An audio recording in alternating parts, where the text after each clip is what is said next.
Shri Ganesha Sharada Gurubhyo Namaha Agajanana Padmarkam Gajananam Aharnisham Anekadam Tam Bhaktanam Ekadantam Upasnahe. Welcome to all for this listening sessions on Ganesha Purana.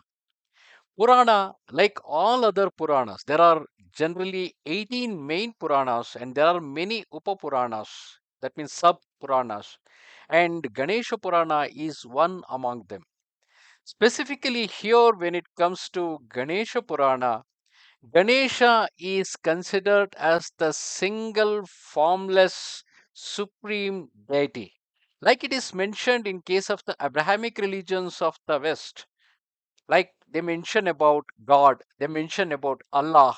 So, in the same fashion, in Indian spirituality, since thousands of years, people have considered that there is a single supreme deity, and that single supreme deity is formless and do not have any names associated.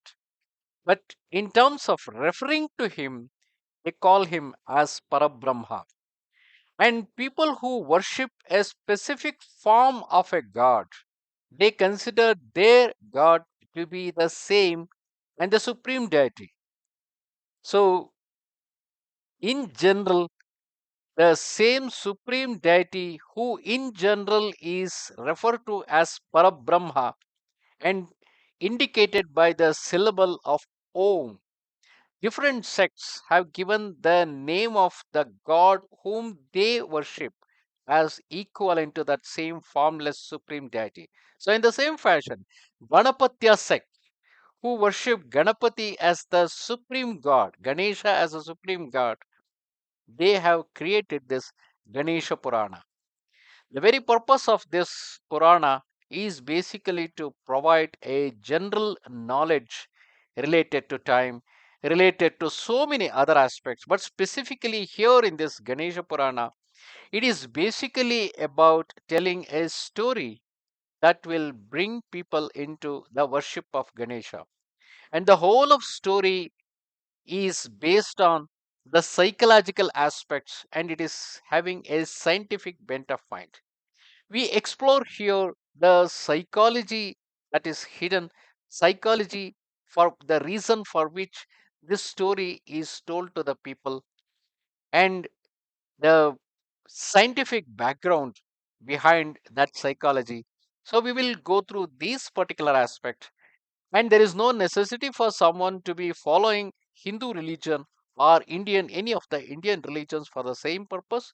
It can be simply been heard as a story, and if the concepts would be applicable to you, if it applies to you, if it appeals to you, you may follow any of the aspects without requiring for you to change your faith or change your religion.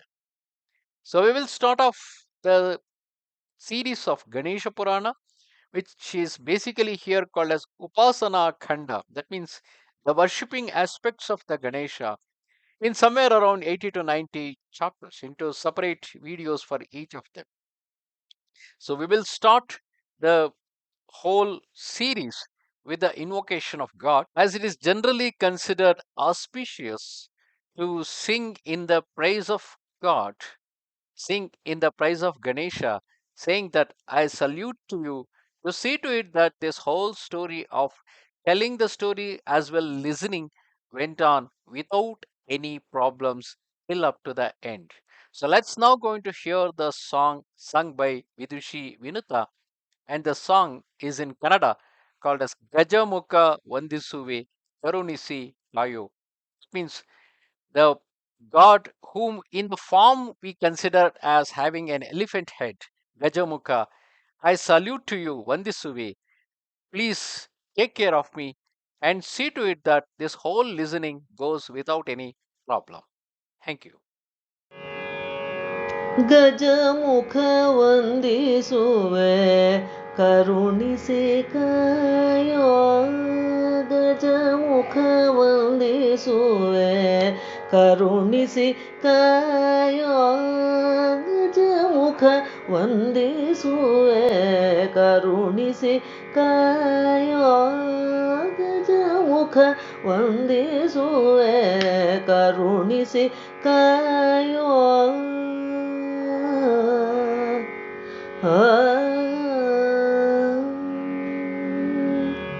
ಗಜಮುಖ ವಂದಿಪೆ ಗಜಗೌರಿಯ ಪುತ್ರ ಗಜಮುಖ ವಂದಿಪೆ ಗಜಗೌರಿಯ ಪುತ್ರ ಅಜನ ಪಿತನ ಮೊಮ್ಮಗನ ಮೋಹದ ಬಾಲ ಅಜನ ಪಿತನ ಮೊಮ್ಮಗನ ಮೋಹದ ಬಾಲ ಗಜಮುಖ ವಂದಿಸುವೆ ಕರುಣಿಸಿ ಕಾಯೋ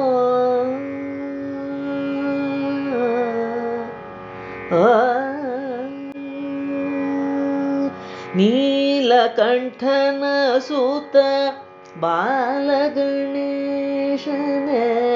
ನೀಲಕಂಠನ ಸುತ ಬಾಲಗಣೇಶನೇ ಬಾರಿ ಬಾರಿಗೆ ನಿನ್ನ ಭಜನೆ ಮಾಡುವೆನು ನೀಲಕಂಠನ ಸುತ ಬಾಲಗಣೇಶನೇ ಬಾರಿ ಬಾರಿಗೆ ನಿನ್ನ ಭಜನೆ ಮಾಡುವೆನು ವಾರಿ ಜನಾಭಷಿ ಹಯವದನನ ಪಾದ ಸೇರುವ ಮಾರ್ಗದ ದಾರಿಯ ತೋರಿಸೋ ವಾರಿ ಜನಾಭಷಿ ಹಯವದನನ ಪಾದ ಸೇರುವ ಮಾರ್ಗದ ದಾರಿಯ ತೋರಿಸೋ ಗಜಮುಖ ವರ್ಣಿಸುವೆ ಕರುಣಿಸಿ ಕಾಯೋ ಗಜಮುಖ ವಂದಿಸುವೆ ಕರುಣಿಸಿ ಕಾಯೋ ಕರುಣಿಸಿ ಕಾಯೋ ಕರುಣಿಸಿ ಕಾಯೋ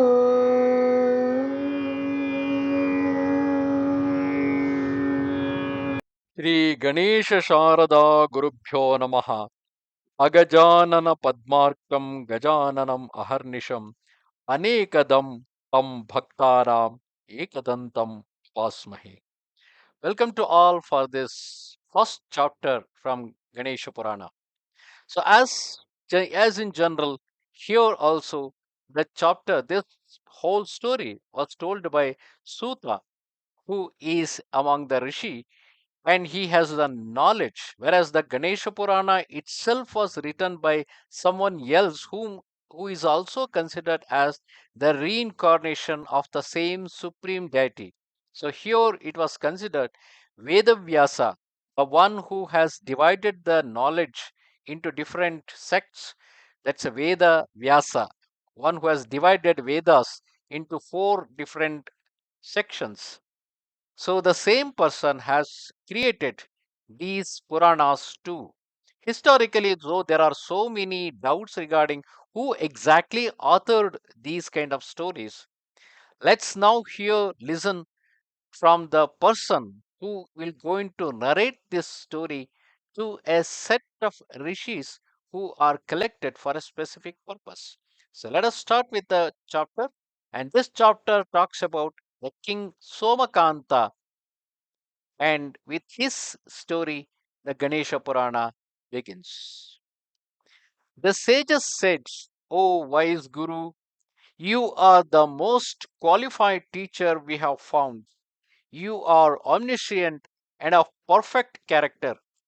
You have appeared because of the pious deeds we have performed in this and the previous lives.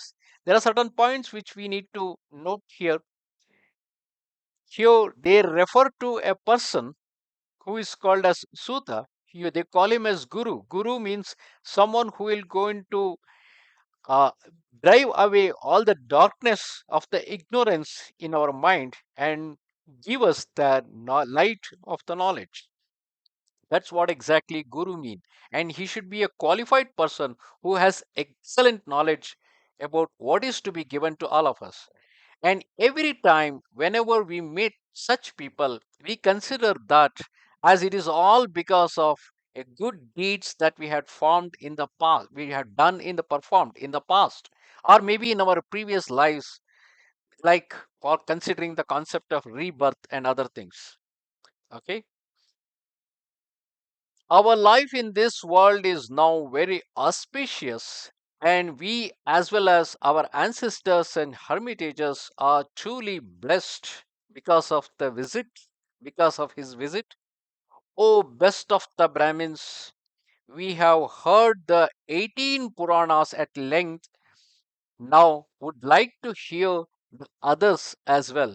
For 12 years, we have engaged in Shaunaka Rishi's great yajna, and our only reason for stopping is to drink ambrosia of your tale.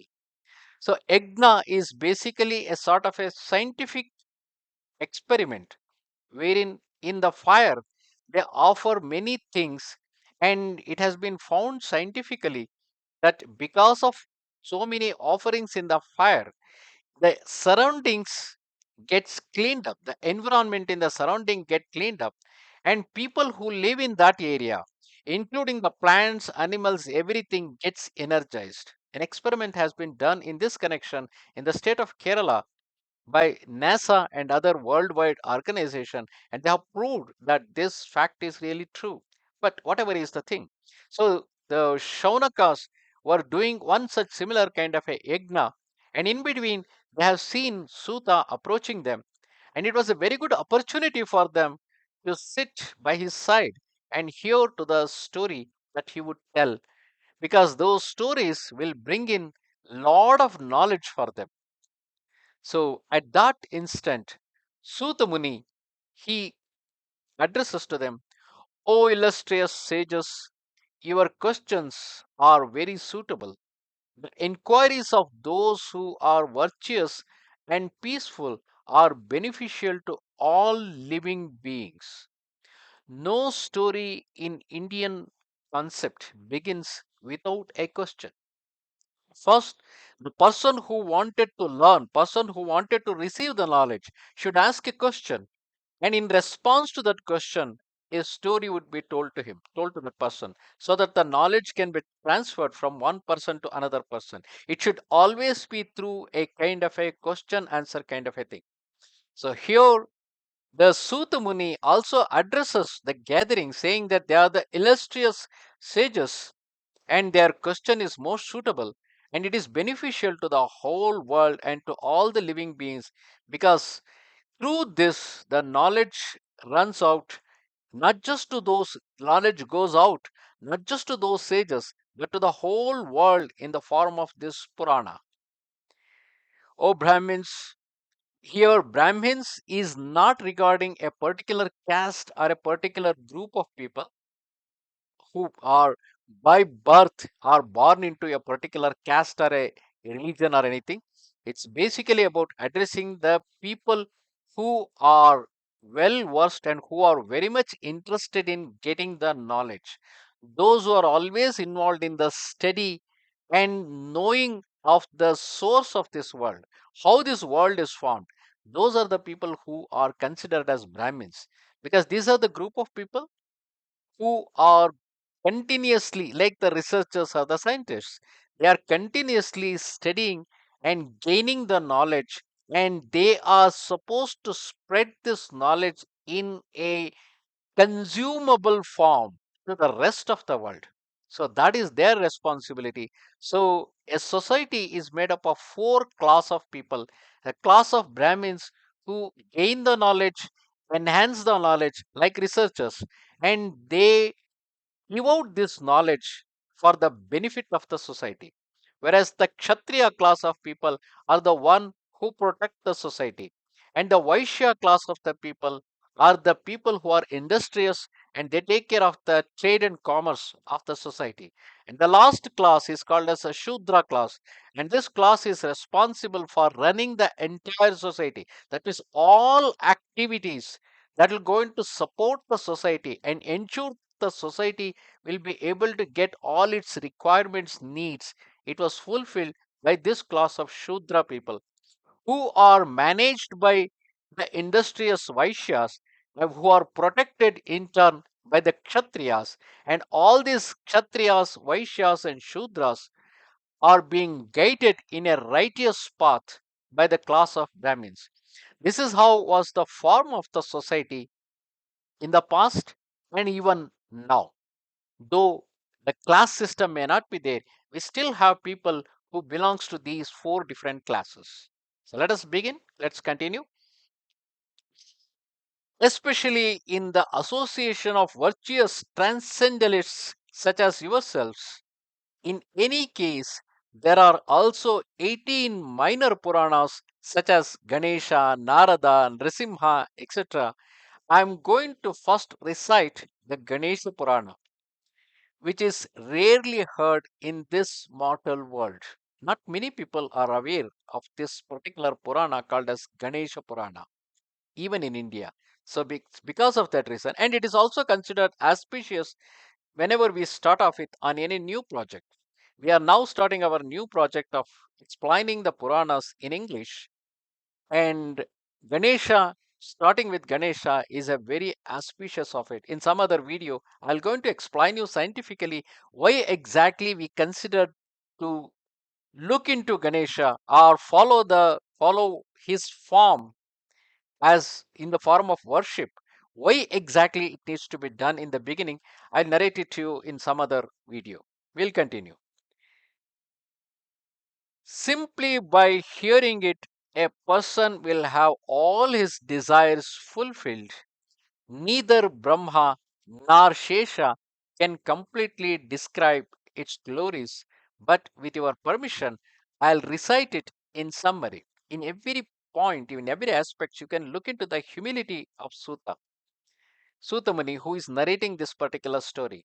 And he also says that by listening to this story, all your desires will be fulfilled.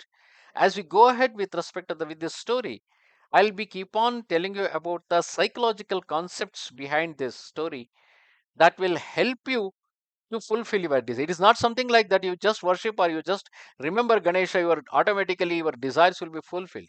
It's a kind of a psychological experiment, a psychological therapy.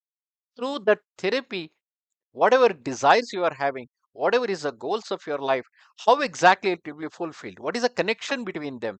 So those therapeutic aspects I'll going to narrate you as we continue with the story. And here in the beginning itself he says, neither Brahma, who is considered as not as it's a personification of something unknown which is creating this whole world. We don't know what exactly is creating this whole world and what exactly is holding this whole world. This whole world has so many stars, so many planets, so many satellites, and how they are all suspended in in complete vacuum. How they are suspended, who exactly is holding them, we don't know anything about it. And their personified form are Brahma, creator of the world, Shesa, who is basically a serpent, thousand-headed serpent, who is holding this entire world on top of his head. It is just a personification of two aspects, one who creates it, one who holds it. Even they cannot explain the glories of this single formless deity.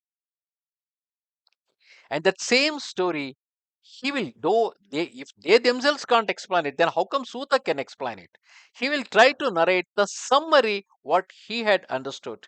And I'll try to explain with you a few aspects that will help you to understand it. Those who have performed pious activities over many lifetimes are qualified to hear it. Does it mean that everybody can't hear to this kind of a thing? No, not necessarily. YouTube has several millions and billions of videos. If you are reached out to this video, in Indian concepts, we considered that we always hear to something, we always do something, we always perform something, we always involve in a particular act, and it is all for unknown reasons. We may not be knowing the reasons, but there is someone who is managing this. In Bible, it is called as thy will be done, yours will be done. It's a God who is making us to do this kind of a thing. And it is always the God's intention that will going to be fulfilled. And in Islam, it is called as Insha'Allah. The whatever Allah desires, that will going to happen. So in the same concept, here also we consider it as thy, yours will be done. So it is the God's will that we always hear to something and it is for our good. So with that good positive intention, we will start off with the story. Those defiant souls, aesthetic, atheists, defiant souls, atheists, and demons having no desire to hear it. That means to say, those who are atheists and demons who have a bad intentions or negative aspects will never be able to hear it. That is to start off with a positive note.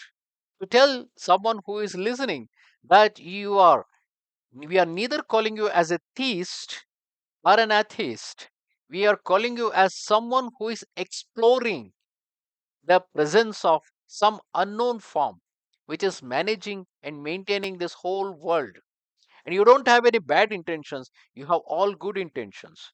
You have all good intentions. You are a good explorer of the knowledge, and that is the reason why you start listening to this. We start with this positive note. Since Ganesha is eternal, existed all through long back and even in future, no beginning, no end, someone who is existing all the time, called as eternal, without material qualities. You cannot say that this is where the person, the in a person for personified form, the God exists, the Ganesha exists. He is having no material qualities. That means, like we show something in the form of a material. So this Ganesha has neither a form nor in a material form, and has no beginning and no end. And no one seeks to describe his real appearance. How exactly he is, nobody can explain. The elephant-headed god, whom we have showed it in our thumbnail, is basically for our imagination. In reality, he has no particular appearance. However, those who are devoted and worship him can explain his appearance. Something that appears in their mind, something that appears in their soul, something that appears in the heart of their heart. So, with that, they can only experience it. Even they cannot explain his form. They can experience his very presence. This is fully transcendental. That means it will transcend you from your current existing world into a some unknown world. The blessed Lord Ganesha has the form of Om.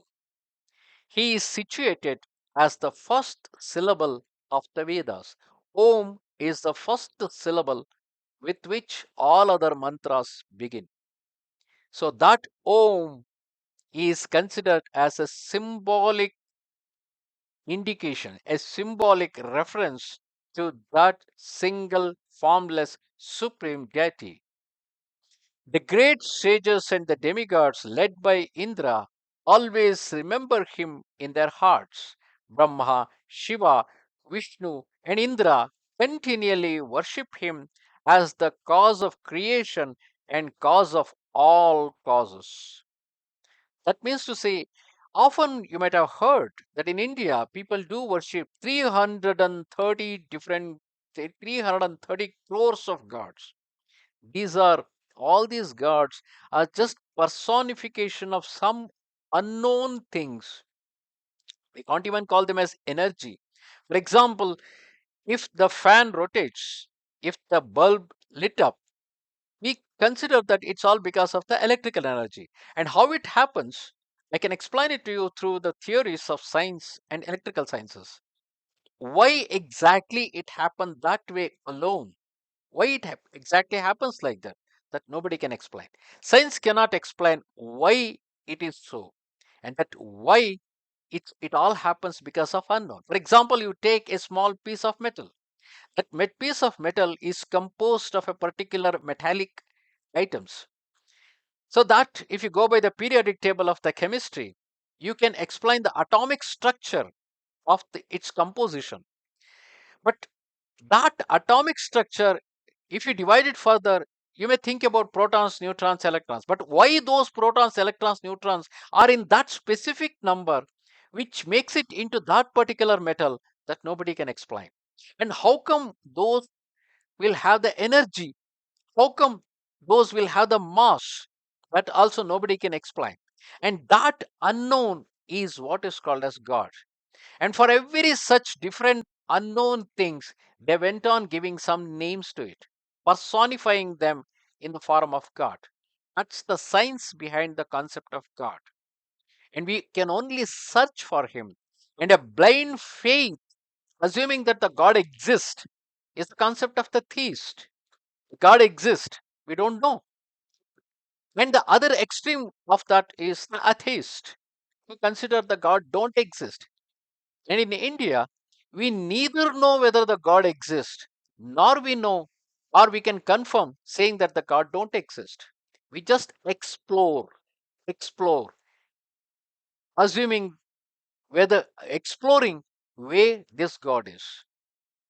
And in that exploration, we have research discovered so many different unknown forms, whom we call it as demigods, not necessarily fully the God, but forms of the same supreme deity. And here we are referring to them as Brahma, Shiva, Vishnu, Indra.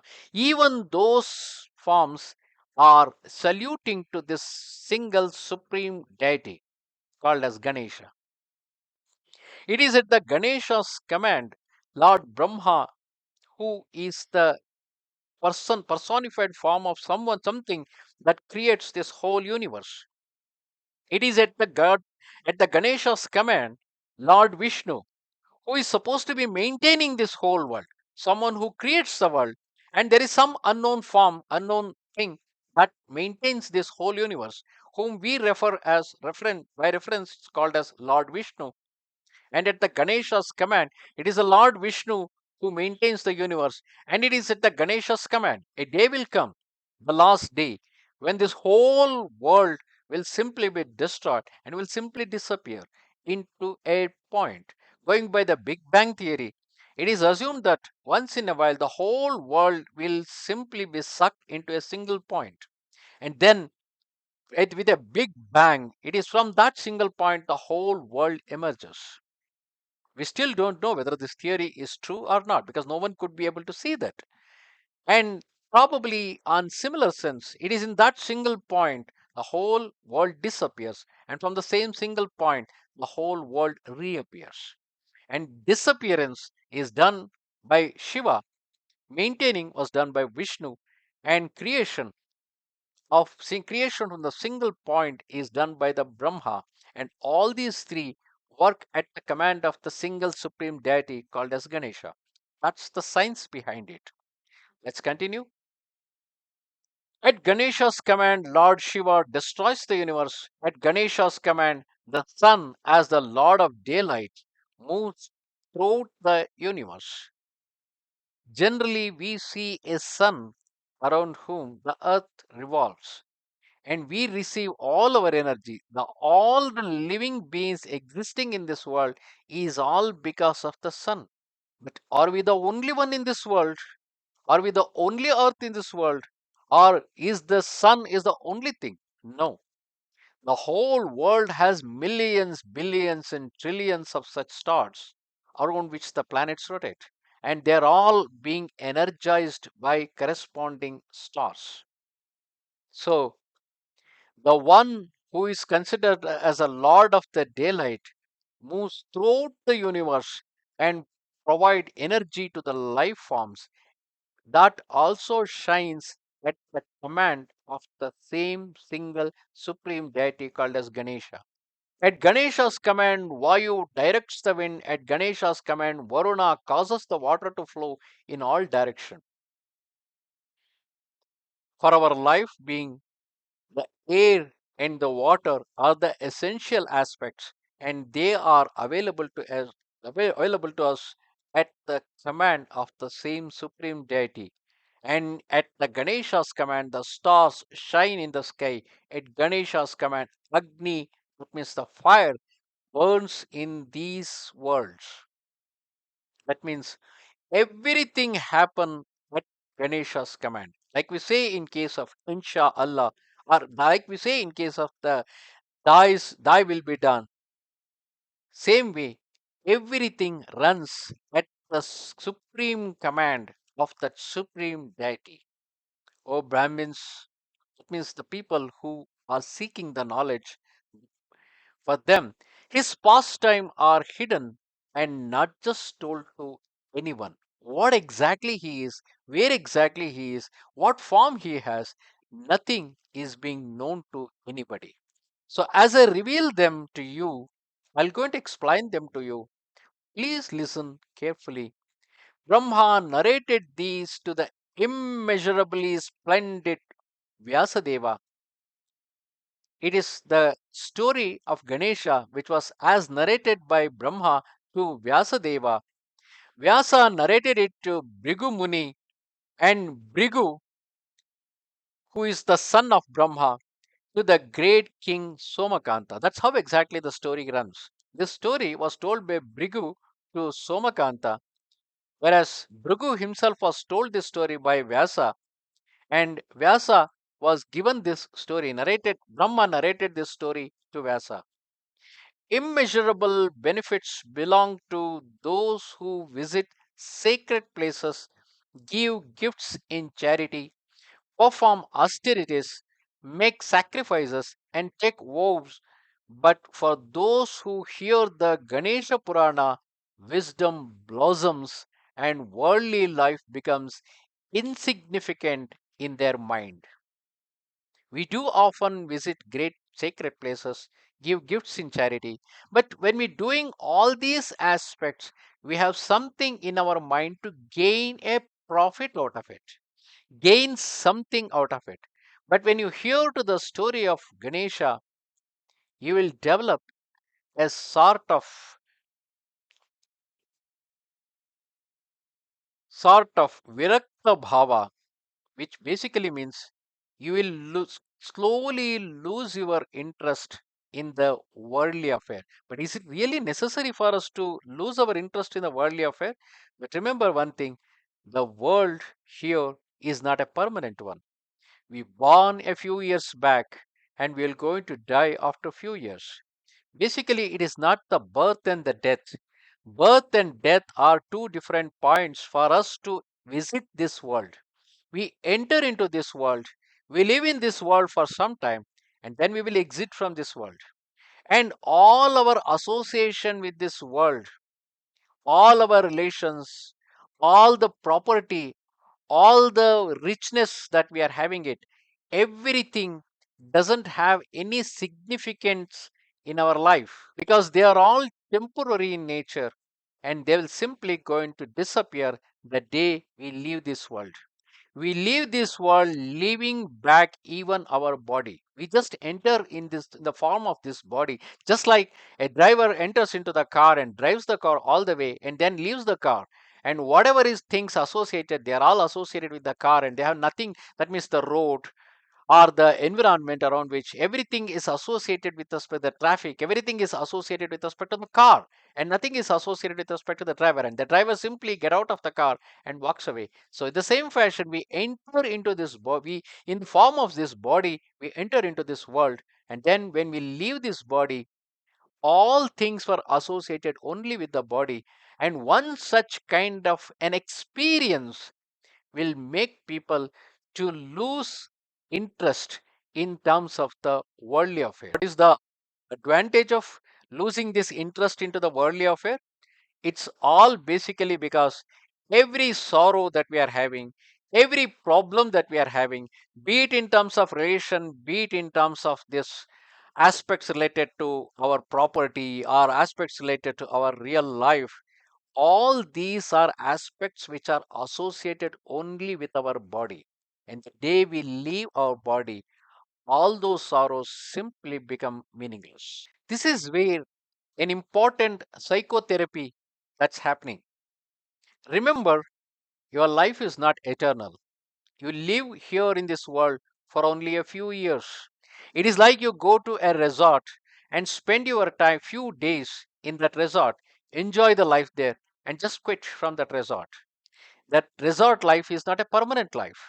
You just live there for some time and then simply go back to your original home. Now, what exactly is the original home? That is what we are exploring here. So, because of that reason, every sorrow, every problem that we are facing in the world, the moment when you consider its temporary nature, if you go to a resort, you face some problem in your room or you face some problem in the facility, it's only a temporary for those 2 days. And the day you quit that resort, those problems have nothing to do with you. And same happens to all the problems that we are facing in our life. And that's the psychology behind all these Puranas. So let's continue. They then become attracted to the pastimes of Ganesha, Lord of the Peacocks. Please hear about Ganesha's greatness by listening to this Purana's tale of King Somakantha. In Devanagara, in the province of Saurashtra, there was a king named Somakantha. He was well versed in the Vedas and understood the meaning of Shastras. That means he is a very knowledgeable person.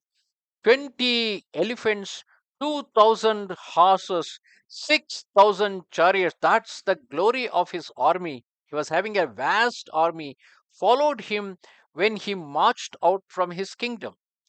He also had countless foot soldiers, some of whom carried weapons made of fire, and others who carried bows and quivers of arrows. He surpassed Brihaspati in intelligence. It is not only about his wealth, his intelligence has surpassed even Brihaspati, who is the most knowledgeable person in the whole world. He is the guru, he is the teacher for all the demigods. So he had even surpassed him in terms of the knowledge. And he surpassed Kubera in terms of wealth. Kubera is considered as one who maintains the wealth of all the world.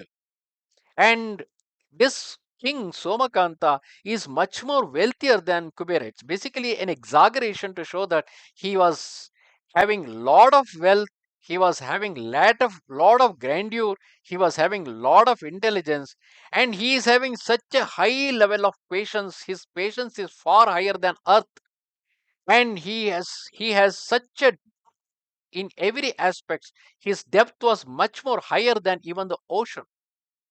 The king also surpassed the brightness of the sun. In terms of brightness, he was brighter than sun, and in terms of splendor, he was much more splendor than moon, and he was much better than Kamadeva, who is a god of love, and in terms of his handsomeness, he was such a handsome person. Kamadeva is considered as the most handsome person in all the worlds, and he was much more handsome than him. And his 5 ministers were very powerful, resolute, and were expert politicians. Here we are bringing in an ideal situation where the king was so beautiful, so handsome, so powerful, so wealthier, so much intelligent, and above all those things, he had the best of the ministers who are always in support of him. To get people who are in support of him, that's a really a big wealth for anybody. In this way, they defeated their enemies. The first minister was called Rupavat, and the another was called Vidya. There was also Kshemamkara, Gnanagamya, and the fifth was called Subala. Their names not necessarily be very important, but their great prowess, they conquered various countries. They were very handsome. When dressed up in fine, attractive clothes and ornaments, they looked very handsome. Always engaged in service of the king, they were all very dear to him. The king had a wife named Sudharma who was endowed with all good qualities. That's another aspect. Having good people around him and has a very good wife who has all the good qualities. Other wives of the king were called Rati, Ramba, Yunottama. That means she was so beautiful. Rati, Ramba, Tilottama, these are considered as the most beautiful beautiful people in the world. So even his other wives are equally beautiful. These queens, due to jealousy towards Sudharma, were very unhappy. It's because these were the other queens of that king, and the main important consort, the first top consort, was Sudharma, who was also equally intelligent and who was also equally beautiful. But on Sudharma's ear were splendid golden earrings studded with many precious gems. On her neck she wore a golden necklace covered with pearls. On her hips, she wore a girdle made of various jewels. She wore matching anklets on her feet, along with rings on her fingers and toes. She possessed valuable clothes by the thousands and of many colors. She was devoted to and revered to her illustrious king. She was very generous and hospitable to her guests, all great and good qualities. And she was also rich, having so many ornaments, so much of gold, and so much of beauty. And equally, she was generous, hospitable. Sudharma served her husband day and night and always obeying his command. The queen gave birth to an excellent son called Hemakanta, who had the strength of the myriad of elephants, such a strong and a powerful princess. He was wise, courageous, and instilled fear in his enemies. Excellent Brahmins, Somakantha was the best of kings. After he had conquered the entire earth, he established his kingdom based on dharmic law, sacrifice, and generosity. Thus ends the first chapter of Upasana Khanda of the glorious Ganesha Purana called King Somadatta. This is the name of the chapter. And this basically, the first chapter is explaining about the glory of that king Somakantha, and everything greatness were told about him, whether it's in terms of his beauty, or whether it is in terms of his intelligence, or whether it is in terms of his wealthiestness, or whether it is in terms of the company of the ministers in whose company he could able to conquer the whole world, or whether it is about his wife, or whether it is about all other people in his life.